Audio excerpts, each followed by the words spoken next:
Hökumət açıq-aşkar kiçik sahibkarlığa hücuma keçib və bunun əslində bir balaca təhlildən ortaya çıxartmaq mümkündür. Məsələn, evini kiraya verənlər 10% əlavə vergi verəcəklər. Məsələn, hər ikinci telefonu gətirənə 100 manat əlavə vergi qoyulur. Niyə 100 manat məsəl üçün? Bu telefonun qiymətinə görə niyə dəyişməməlidir? Bu ayrı sualdır. Məsəl üçün, maaşlarından gəlir vergisi tutacaq bu insanlar. 2500 manata qədər maaşlarından 3% nə bilim 8.000-ə qədər maaş olanlar 14% və s. belə vergilər tutacaqlar. Bu pullar, yəni vergilər, bu soyumalar daha doğrusu, bu soyğunçuluq kimlərə əhatə edir?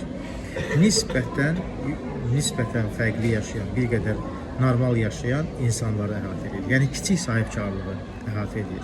Azərbaycanda orta təbəqəni kiçik sahibkarlıq təmsil edir. Çox qəribədir ki, orta biznes deyil, kiçik sahibkarlıq təmsil edir orta təbəqəni və bu kiçik sahibkarlıq hökumətin müxtəlif cür monopoliya siyasətindən yayına bilmiş sahibkarlıq kateqoriyasıdır. Amma hökumət indi bu sahələri, bu işləri tam monopoliya götürə bilmədiyi üçün onlara əlavə vergi təyin edir və onların demək olar ki, cibinə girməklə məşğul. Məsəl üçün, 2 il bundan qabaq təyin olunan vergilər, ötən il qalxan yanacaq qiymətləri əhalinin kasıb təbəqəsinə təsir edirdisə, artıq kasıb təbəqədən qopardıqlarını qoparıblar, yəni onlardan qoparmağa bir şey qalmayıb, indi keçiblər kiçik sahibkarlığa, orta təbəqəni sıradan çıxartmağa çalışırlar. Bu əslində el dilində belə idi. Keçən il buzovu kəsirdilər, bu il artıq inəyi kəsirlər. Çünki bu aşağı təbəqə insanlar da bu kiçik sahibkarlıqdan dolanır. Böyük şirkətlər tamamilə başqa kateqoriya, belə deyək, biznes strukturlarıdır. Onlara heç yaxın düşmək mümkün deyil. Azərbaycan insanının o şirkətlərə, o şirkətlərin də Azərbaycan insanına heç bir aidiyyəti yoxdur.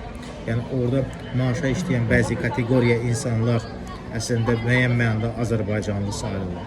Yəni bu kontekstdə əzizlərim, başa düşmək lazımdır ki, baş verən hadisələr, baş verən bu dəyişikliklər ölkənin bütün spektrini, bütün əhali spektrini təsirləndirəcək, xüsusilə kiçik sahibkarlığı, yəni ictimai-siyasi kontekstdə orta təbəqəni təsirləndirəcək. Bu çox ciddi bir məsələdir və mən düşünürəm ki, məndən keçdi, qardaşıma dəydi düşüncəsi ilə yaşamaq doğru deyil. Hər kəs buna etiraz eləməlidir, hər kəs bu məsələyə münasibətini bildirməlidir. Hökumət hamını soyub, talayıb, problemləri həll edəcəyini düşünür. Bu qətiyyən belə deyil. Bu siyasət bundan sonra ən uzağı 6 ay, 8 ay effektli ola bilər, gələn ildən başlayaraq. Çünki artıq ilin ikinci yarısında bu siyasət sürətli şəkildə çöküşə səbəb olacaq və böyük bir devalvasiya səbəb olacaq. Əhalinin ciddi şəkildə kasıblamağına, əhalinin rifahının aşağı düşməsinə səbəb olacaq. Buna görə də indidən bu səhvləri düzəltmək lazımdır. İqtisadiyyatın önünü açmaq lazımdır, biznesin önünü açmaq lazımdır. Əksinə, vergi faizlərini aşağı salmaq lazımdır, ticarəti stimullaşdırmaq lazımdır. Bunu eləməyən hökumət faktiki nə ilə məşğul olacaq? Özlərinin pullarını dollar kimi saxlayırlar, əhalinin pulları manatdadır, bu mövzuya ayrıca toxunacaq.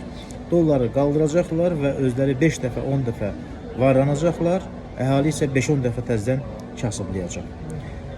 Videonu bəyənin, paylaşın əziz dostlar. Videonu bəyənin, paylaşın ki, daha çox insan xəbər tutsun.